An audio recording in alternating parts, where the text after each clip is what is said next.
Mundial terminará en septiembre en Japón tras el lanzamiento de la bomba atómica sobre Hiroshima y Nagasaki. Hitler se suicida en el búnker de Berlín. La conferencia de Yalta, que reúne a Churchill, Stalin y Roosevelt, este ya muy enfermo, ordena la ocupación de la Alemania nazi y el reparto de la Europa oriental en zonas de influencia. En realidad es Stalin el que se queda con todo. Los alemanes se han rendido en Reims, la ciudad francesa. El general Eisenhower no asiste a la ceremonia de la capitulación como señal de desprecio hacia el nazismo responsable del Holocausto.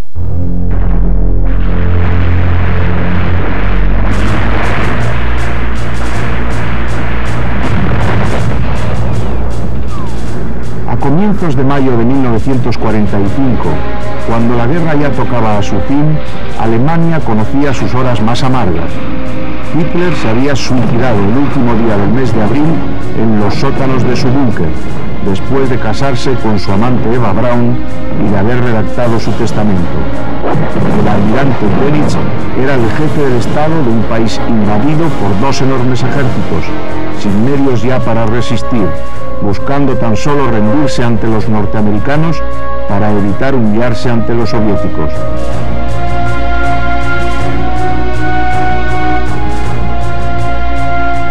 Berlín, la ciudad que vio crecer a Hitler como un dios, era un montón de ruinas, una urbe incendiada, sumida en la escasez, inerme ante las tropas enemigas.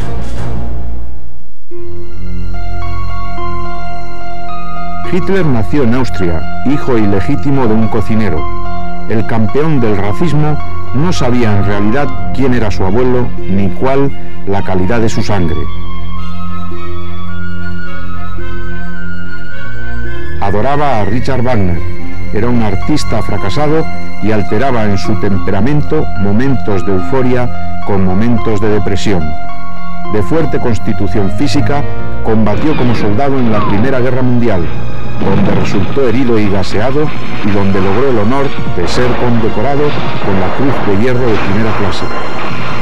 Encarcelado en 1923 por un intento de golpe de Estado, escribió en prisión su libro Mi lucha.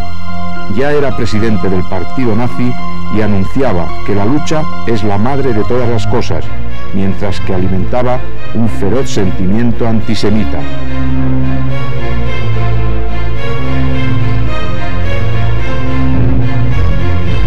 En 1933 ganaba las elecciones, mientras su partido acogía ya a 400.000 afiliados.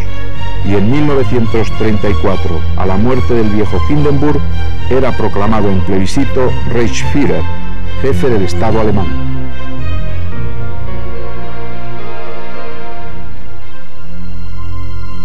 La Wehrmacht fue un ejército excepcional formado a través del ejército que había salido derrotado en la Primera Guerra Mundial y desmovilizado luego. Quedaron 100.000 soldados tan solo, pero 100.000 soldados que estuvieron en filas desde 1918 hasta que empieza el Rearme Hitler de 1934. Por tanto, eran unos auténticos profesionales todos ellos. Ellos serían los oficiales que crearían el ejército con una concepción más moderna, más ágil del mundo.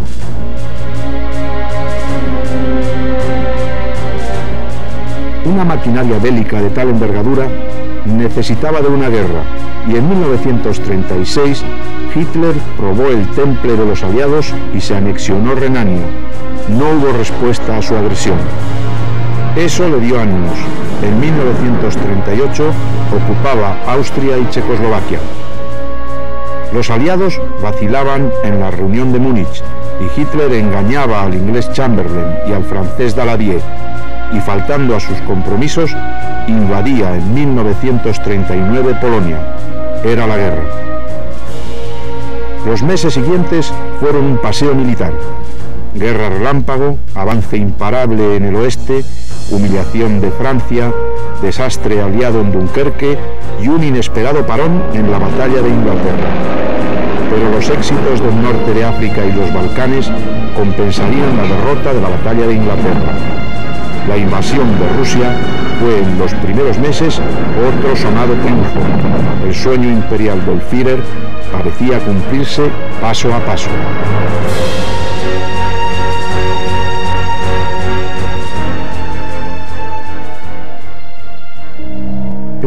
imperio soñado por Hitler tenía su centro en Alemania, a la que se unían una serie de países como Bélgica, Polonia y el norte de Francia. Seguía un rosario de estados ligados al imperio, enormes extensiones de territorios y numerosos pueblos quedaban esclavizados en el este, y el resto eran países satélites de dudosa independencia.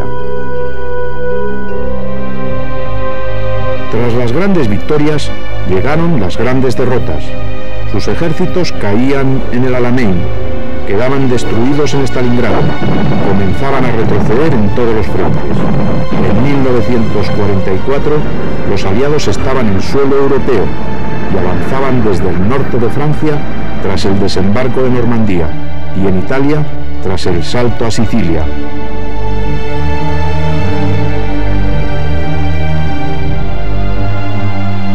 Desde el este, un gigantesco ejército soviético iba aplastando todos los intentos alemanes de resistencia. París fue liberado y también Roma. Los ejércitos rusos entraron en suelo alemán y los aliados cruzaron el último puente sobre el Rin.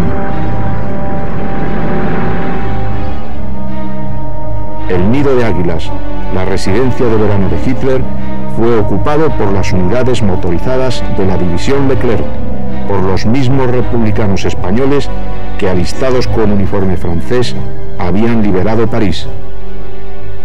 Y los primeros hombres que llegaron al Nido de Águilas, era el gran chalet que tenía Hitler y por el cual se subía con un ascensor particular, fue el grupo que mandaba el alférez Bernal, zaragozano, el cual, al entrar en un despacho de Hitler, ver el desorden que había, mesas por el suelo, un sillón, vio un sillón más lujoso que los otros y se dijo: este debe ser el sillón de Hitler.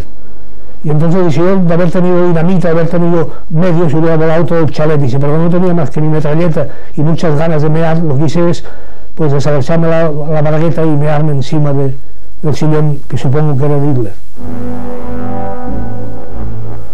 A finales del verano de 1945, 5 años y 5 meses después del inicio de la guerra, la derrota alemana solo era una cuestión de tiempo. Churchill, Stalin y Roosevelt iban a reunirse a partir del 4 de febrero en una estación balnearia soviética, en Yalta, para trazar los acuerdos de los vencedores.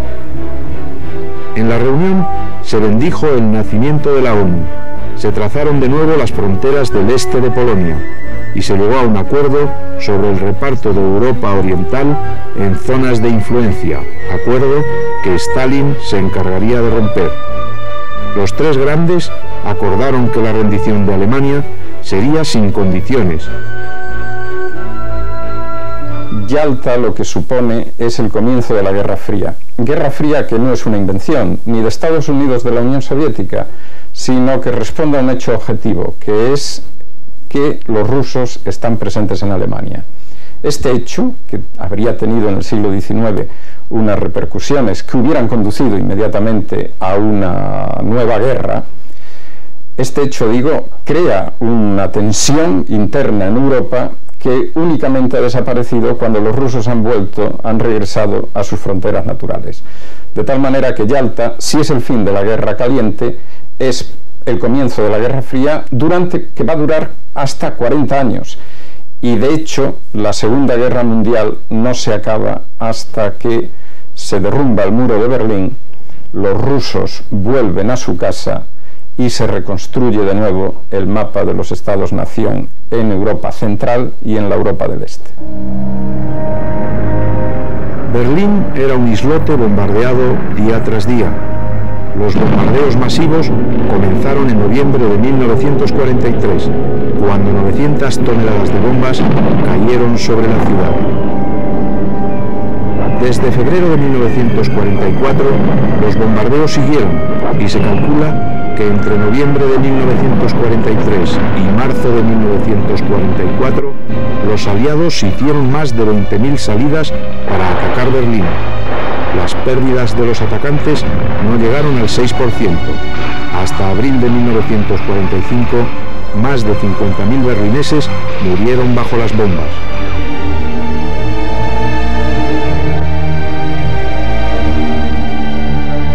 Yo no quería marcharme de Alemania. Cuando llegó el día del vuelo, yo me personé lógicamente en el aeropuerto de Stuttgart. Entonces los bombardeos continuaban a diestro y siniestro. Y estando en el aeropuerto, esperando la hora de iniciar el vuelo, en aquella ocasión sonó la pre-alarm y luego la alarm.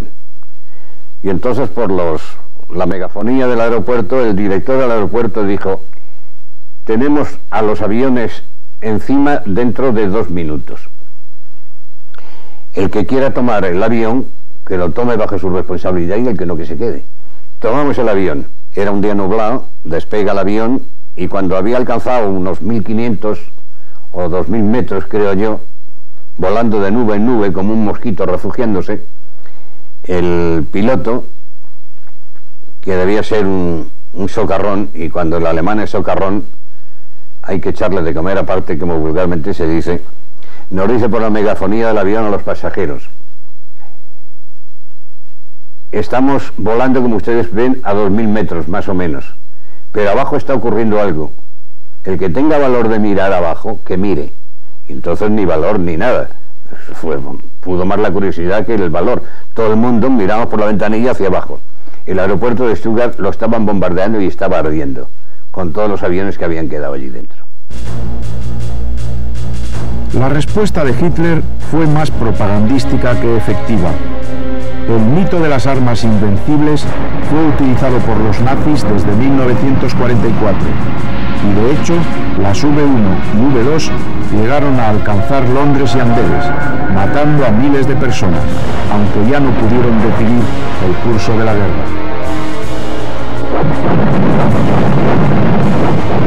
Los rusos estaban ya en las puertas de Berlín el día 16 de abril y ese mismo día partió de la ciudad el último tren. Hitler dio la orden de cerrar todas las salidas de la ciudad y 2 millones de berlineses quedaron sitiados con él para compartir su suerte. La batalla de Berlín fue encarnizada y supuso la muerte de 500.000 de personas, la mayor parte de ellos civiles.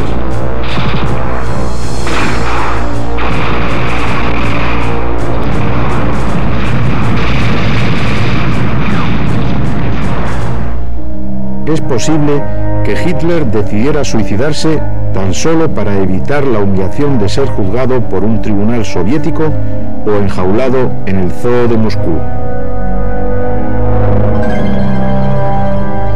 El 30 de abril de hace 50 años, a las 3:30 de la tarde, después de haber redactado el testamento y dado instrucciones para la quema de su cadáver y el de Eva Braun, reunió a sus íntimos colaboradores y sirvientes en el búnker y se despidió de ellos.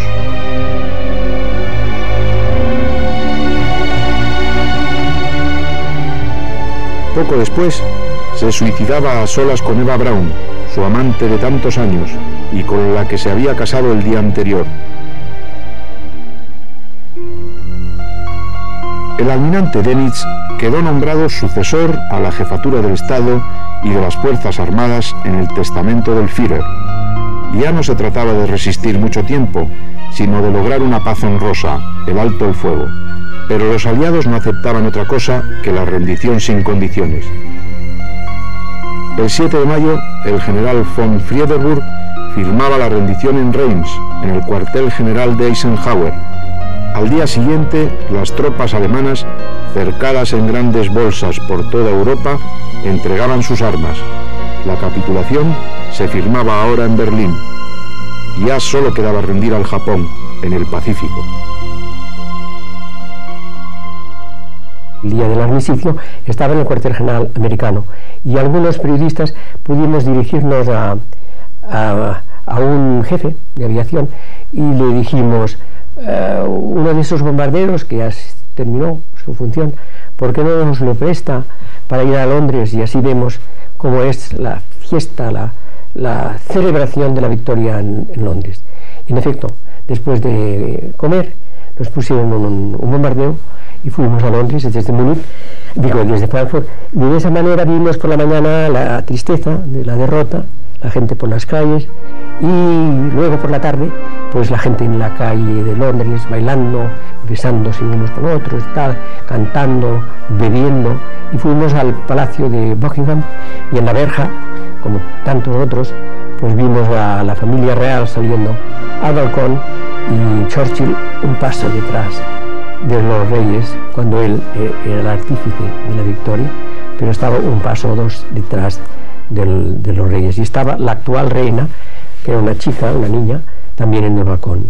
De manera que esta imagen de ver en un solo día la cara y cruz de la derrota y la victoria es un hecho bastante raro, y que sin ningún mérito por mi parte pude pues presenciar. La fiesta de la victoria no tardó mucho en dar paso a un mundo de nuevo dividido, esta vez entre el este y el oeste, entre el universo comunista y el autoproclamado mundo libre. El fin de la Segunda Guerra Mundial significó, entre otras cosas, el fin de la hegemonía europea, la desaparición de los grandes imperios coloniales, fundamentalmente de Gran Bretaña y de Francia, pero también otros imperios como por ejemplo el holandés, que irían dando la independencia a lo largo de los años 50, 40, 50 y 60 a sus antiguas colonias de Asia y África. Paralelamente, y como respuesta a ese declinar de la hegemonía europea, irían produciéndose en el bloque de la Europa occidental procesos hacia la unidad. El desarrollo de la Guerra Fría, el enfrentamiento bloque contra bloque, fueron cosas que no eran previsibles. No eran previsibles cuando en la euforia de la victoria contra el nazismo. Ahora bien, que no fueran previsibles no quita que la victoria sobre el nazismo y sobre el imperialismo japonés, sobre el fascismo italiano, ha sido determinante en el siglo XX y ha configurado, aunque a través de un proceso mucho más complejo de lo que pensábamos, lo que ha sido la historia del siglo XX. En aquellos días del final de la guerra más mortífera de la historia, España vivía en el hambre, la escasez y el extraperlo.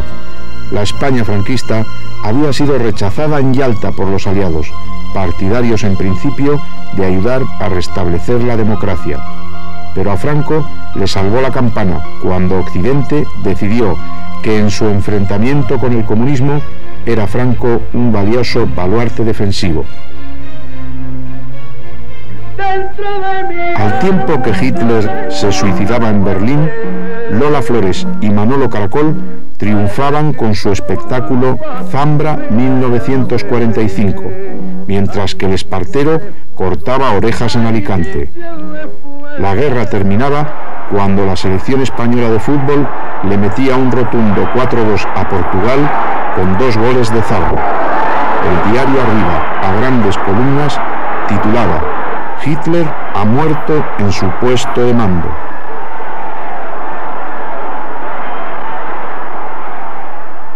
Nos parecía evidente que el fin de la guerra mundial, la victoria sobre el nazismo, iba a ser también el fin de la dictadura franquista.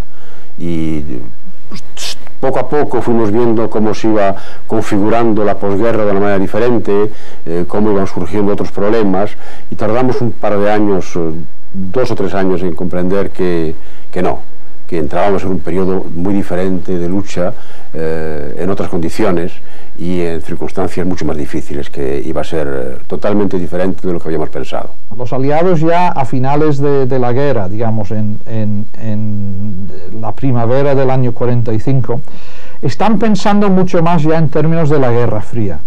Incluso desde antes, o sea, incluso desde mayo del año 44, hay discursos de Churchill que muestran que realmente un Franco ofrece para las democracias occidentales mucho más que una república o incluso que una monarquía constitucional. Tras la conferencia de Yalta en febrero de 1945, los aliados estaban de acuerdo en que Franco fuera sustituido por una monarquía con don Juan de Borbón. El propio Stalin, que en la conferencia de Teherán había propuesto el restablecimiento de la república con Martínez Barrios y Giral, aceptó después de Yalta que en España volviese la monarquía con don Juan. ocurrió un acontecimiento que es bien conocido. Los aliados exigieron de don Juan la condena del régimen totalitario del general Franco, y ese fue el manifiesto del conde de Barcelona del 19 de marzo de 1945. Posteriormente, el 12 de abril de ese año, murió Roosevelt, y su sucesor, Truman, que era un hombre joven, que era un hombre muy lúcido, que probablemente despreciaba a Franco más que el propio Roosevelt, se dio cuenta de que Stalin había aceptado la restauración de la monarquía de España en la persona de don Juan, porque confiaba que tras unas elecciones libres con una victoria del Frente Popular podría derribar la monarquía y establecer en la península ibérica el régimen comunista con el que había soñado Lenin. Truman se dio cuenta de eso y, naturalmente, a partir de ese momento empezó a hacer una política absolutamente hostil a la restauración de la monarquía en España, y ya en la conferencia de Potsdam en el mes de julio de 1945, tanto la actitud de Truman como también la de Churchill fueron inequívocas en cuanto a que Franco permaneciera en España. En rigor, aparte del horror de la guerra en sí, para España aquello fue la puntilla, porque al hambre y a la desolación de la posguerra nuestra se unía el cierre de las fronteras y la imposibilidad de que nos enviaran nuevos recursos. De manera que aquello fueron unos años de auténtica hambre, pero hambre de pan, vamos, no un hambre de determinadas cosas, hambre auténtica de pan.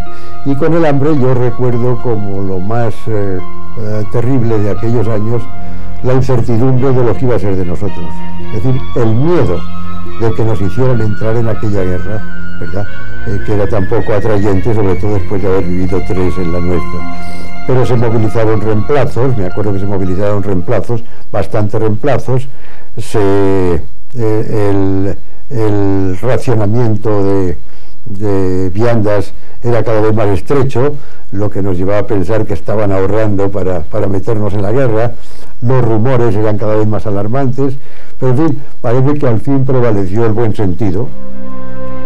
Desde años atrás, el maquis combatía al franquismo en las regiones del norte del país. La República no terminaba de rendirse.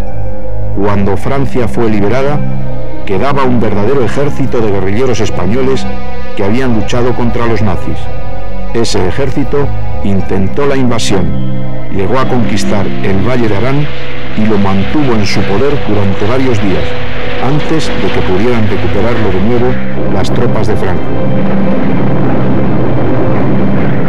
Las batallas que tuvimos nosotros allí en el Valle de Arán, en primer lugar, nosotros que lo que queríamos era forzar la venida del gobierno republicano, liberar el Valle de Arán, que se instalara en el Valle de Arán el gobierno republicano que tenemos en América, y desde allí pedir la ayuda a todas las naciones democráticas, ayuda que obligadamente nos la tenían que dar, porque nosotros habíamos participado en todas, desde la primera batalla hasta la última batalla para derrotar a Hitler, y habíamos participado en todos los ejércitos, los republicanos españoles que se luchaban contra de Hitler, y que obligadamente, al menos nosotros lo creíamos así, tenían que prestarnos este apoyo. Las cosas no salieron como nosotros esperábamos. El gobierno republicano no vino. Yo continúo creyendo que teníamos razón, porque en primer lugar esta locura, si hubiéramos logrado nuestro objetivo, hubiera evitado a nuestro pueblo 30 años de franquismo y 30 años más de mutilación de los cerebros, que aún se está arrastrando ahora, ¿verdad?